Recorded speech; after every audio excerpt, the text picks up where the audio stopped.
Одоо хин нэгэн хүн ажилласаа чөлөөлөгдөг хүсэлт өгсөн байж хад. Яг өргөдлөө өгсөн юм уу гандамгаар?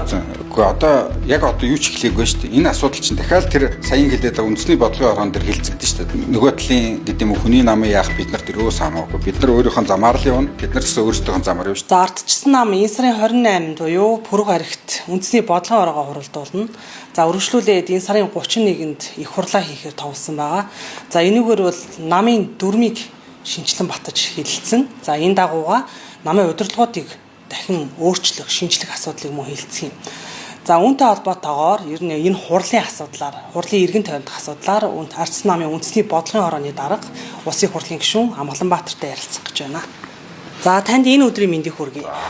За өнөөдөр Улсын хурлын нэр хүхий гишүүд. За өөрөөр хэлбэл танаа намын гишүүд одоо чуулганы танхимын үүдэнд мэдээлэл хийлээ. За мэдээллээр бол ер нь энэ их хурлаа яаран ингэж хуралдуулах шаардлага байна уу? За эхлээд дүрмээ хэлэлцчихвэл яад юм бэ? Дүрмээ одоо 21 аймаг 9 дүүргийн бүх гишүүдтэй хүргээд хилцүүлээд баталчвал яад юм бэ гэдэг шаардлагыг тавьж байна.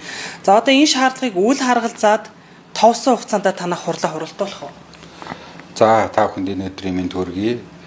За саяын одоо шаардлага гэдэг чинь одоо оол сонсож байна. Бараг хэдхэн минутын өмнө хийх шиг боллоо шүү дээ, тийм. Тэгэхээр ардчсан намын нэр хүхий бас үндэсний бодлогын орооны 160 гаруй гишүүд за аль 5 сарын сүүлээр ардчсан намын дарга бол одоо ажиллаа өгнө гэдэг ийм одоо бас мэдгэл хийсэн. Тийм учраас бас энэ хурлаа хийгээд нам цэгцрэг хэрэгтэй байна. Дараагийн одоо бас удирдлагаа сонгоод нам одоо 27-28 оны сонгуульд бэлдэх хэрэгтэй байна. Өнөөдөр Монгол улсын нөхцөл байдал ч гэсэн ямар байна? Эдийн засаг нь уруудсан байна. Ард түмний амжиргаа сайжрах байна. Энэ дээр үнэлгээ хийгээд одоо дүгнэлтийгээд улсын хурлын за бүх шатны одоо энэ аймгийн иргэдийн урал сумын иргэдийн уралд нь хариуцлагатай ажиллах хэрэгтэй байна гэдэг ийм шаардлагыг хөргүүлсэн. За ингээд энэ шаардлага хөргүүлээд байж итэл чинь ардчсан намын улс төрийн зөвлөлтийг намын дарга зарлаад энэ дээр бол гантамар дарга за ардчсан намын үндэсний бодлогын орооны хурлыг 8 сарын 28-нд ардчсан намын их хурлыг 31-нд зарлах ийм одоо тушаал гаргасан. За тушаал нь бол энэ байж байна. Тэгэхээр бидний хувьд бол саяын мэдгдлээс өмнө бол гэдэг юм уу одоо нэлээд хэд хоногийн өмнө улс төрийн зөвлөлтөөр ийм шийдвэр гарсан. Тэгээд энэ гантамар даргын гарын үсгтэй их хурал болон үндэсний бодлогын орооны хурлын тог байж байна. За энэ дээр бол үндэсний бодлогын орооны хурлыг 28-нд за ингээд эндээс бол намын дарга би миний хувьд бол ажиллаа өгнө. Энэ дээр бол асуудлаа шийдье гэдэг ийм зөвлөлийг мэдгдсэн. Тийм учраас энэ бол саяын тэр мэдгдэлтэй бол ямар ч хамаагүй гэсэн үг. Хурлаар бол. Одоо тэгээд үндэсний бодлогын хороо их хурлаар ер нь намын дүрмээ эхлээд хилцэх юм уу эсвэл намын удирдлагуудтай хамтд нь хилцэх юм уу? Гэхдээ намын дүрмээ хэлцэн мөн одоо намын даргын асуудлаа шийднэ. Тэгээ намын дарга өөрөө ингээд хүсэлтэд өгсөн байж хат намын даргын асуудлыг хилцэх нь бол зүүн хэрэг шүү дээ. Түүнээс бол ингээд байгаад байж болохгүй гэдгийг бол бүгд л ойлгочих واخ. Одоо хин нэгэн хүн ажилласаа чөлөөлөгдөе гэдээ хүсэлт өгсөн байж хат. Яг өргөдлөө өгсөн юм уу гандамгаар? Өргөдлөө өгөөд одоо тэр улс төрийн зөвлөл дээр за би ингээ ажилласаа чөлөөлөгдөнө. Би ингээ хүсэлтэд өгсөн байж байгаа. Тийм учраас намайг одоо бас ингээд одоо энэ чөлөөлж өгнө үү? Ингээ ийм учраас би хурлаа 28-нд зарлж байна гэдэг ийм зүйлээ ингээд улс төрийн зөвлөл дээр яриад тэгээд тэн дээр санал ураагаад олон хүн дэмжиж ингээ хурд зарлагдсан. Тийм хуучин дүрмээрээ гэдэг юм уу одоо хүчин төгөлдөр байгаа дүрмээрээ шийдээ явахад ямар ч хуулийн арга үүсэхгүй юм лээ. Одоо хүчин. Тэгэхээр одоо хүчин төгөлдөр мөрдөгч байгаа дүрмээрээ эхлээд намын дарга юм уу? Ер нь эхлээд намын дарга шийдэх нь зөвөө гэдэг ийм байр суурь. Гэхдээ энэ үндэсний бодлогын ороо шийдэж шүү дээ. Үндэсний бодлогын орооны 360 гаруй одоо үндэсний бодлогын орооны гишүүд шийдэл явна. Эдгээр бол тэдний бүр эрхийн асуудал. За мэдээж энэ үндэсний бодлогын орооны хурал дээр зарим нь одоо шийдээ явъя гэх байлгүй. Зарим нь одоо саяхан хэлээд байгаа тэр дүрмээ баталчгаад хийгээж ингээл ярилцах байх. Тэгээ энэ олонкороо шийддэг зарчимтай учраас үндэсний бодлогын ороон дээр олонкороо энэ дээр шийдвэр гаргаал. Өнгөрсөн авар бол одоо намын ерхий нарийн бичгийн дарга энэ тодорхой одоо аймагуудад за дүүргүүдэд бол дүрмийн хилцүүлгийг хийж исэн. Гэхдээ энэ нь бол одоо бүх гишүүдэд бол хүрч чадаагүй байна гэдэг шүүмжлэлийг ирж шít. Ер нь ардчсан нам дүрмээ яаж шинчилж байгаа юм? Гол шинжилэл нь юу байгаа вэ? Гэхдээ ардчсан намын дүрмэн дээр сая одоо бас хэдхэн хоногийн өмнө улс төрийн зөвлөл дээр анхудаага хилцүүллээ. Тэгээ анхудаага хилцүүлэхэд тэн дээр одоо хуралд оролцсон бараг улс төрийн зөвлөлийн гишүүд баг бүгдээрээ л үнэхээр энэ дүрм хангалтгүй байна гэдэг зүйлийг ярьсан. Үнэхээр хангалтгүй байсан. Тэгээд ажлын хэсгийг нэмж өргөдгөөд миний үеч гэсэн энэ ажлын хэсэгт орлоо. Анхан шат дунд шатныхаа асуудлуудыг бас төдийлөн тусгагдаагүй байна.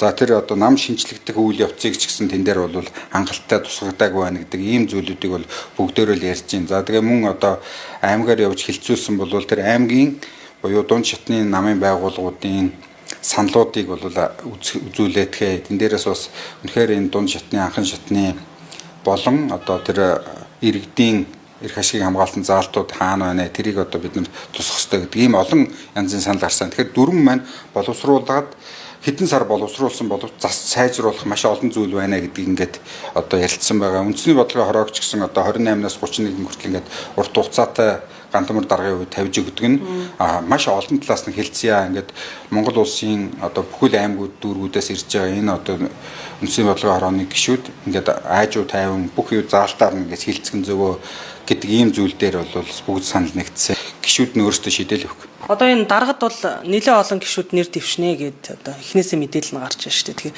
тэр хүмүүс чинь нэг нийт гишүүдээсээ саналыг авахын тулд нэг мөрийн хөтөлбөртэй байх хэрэгтэй. За ядаж энэ мөрийн хөтөлбөрөөр боловсруулаад танилцуулах цаг хугацаа өгсөн юм уу та?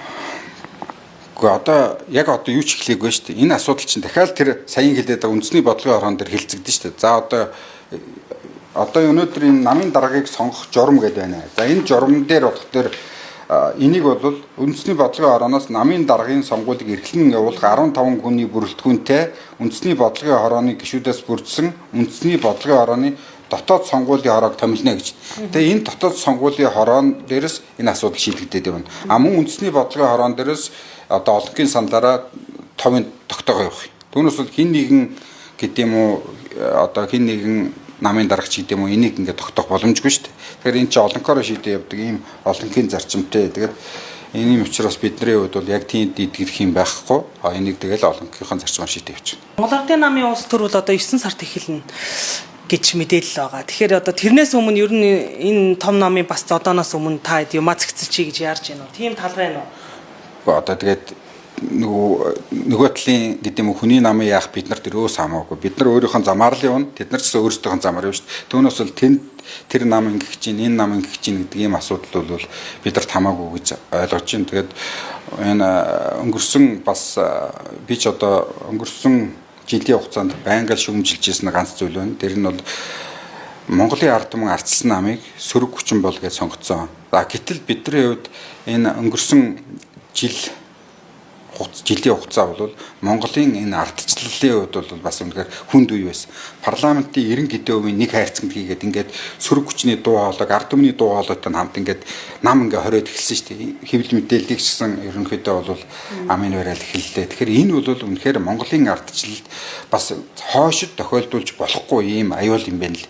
Их хурл дээр одоо жишээлбэл энэ үнэхээр энэ их хурлын 90% нэг хайрцагт хийгээд энэ сөрөг хүчин гэдэг зүйлийг байхгүй болгож байгаа нь Монголын ардчилалд аюул болж байна гэд мань мэт шиг цөөхөн гишүүд хэлж ялла шүү дээ. Тэгээд харин өнөөдөр бас ингээд одоо хамтарсан гэж хэлэгдээд байгаа тэр хууль зөрчсөн засгийн газар ингээд бас огцорсон нь бол Монголын ардчилалд маш том одоо зүйлийг эргэж авчирж гин гэж ингэж харж байна. Ард түмнийг төлөөлөх тэр эрхээ хэрэгжүүлэх үзэл бодлоо чөлөөтэй илэрхийлэх энэ хаалга бол бас л гишүүдийн хувьд нэгдэж байгаа шүү дээ. Өмнө нь бол бас л тэгэл нэг ийм хаалттай дөө ийм байдалтай байсан. Тэгэхээр энэ бол бидний хувьд бас Монголын ардчлалд авчирсан маш том ийм үйл явцаа хоошд бас ингээд улс төрчдийн хувьд гэсэн ингэж болохгүй маа гэдгийг бас ойлгуулсан ийм зүйл гэж ингэж ойлгож байгаа. За баярлалаа танд. За тэгээд үндэсний бодлогын хорооны хурлаар уулзъя. Тэгээд зохион байгуулалтаа хурал хүлээж. За.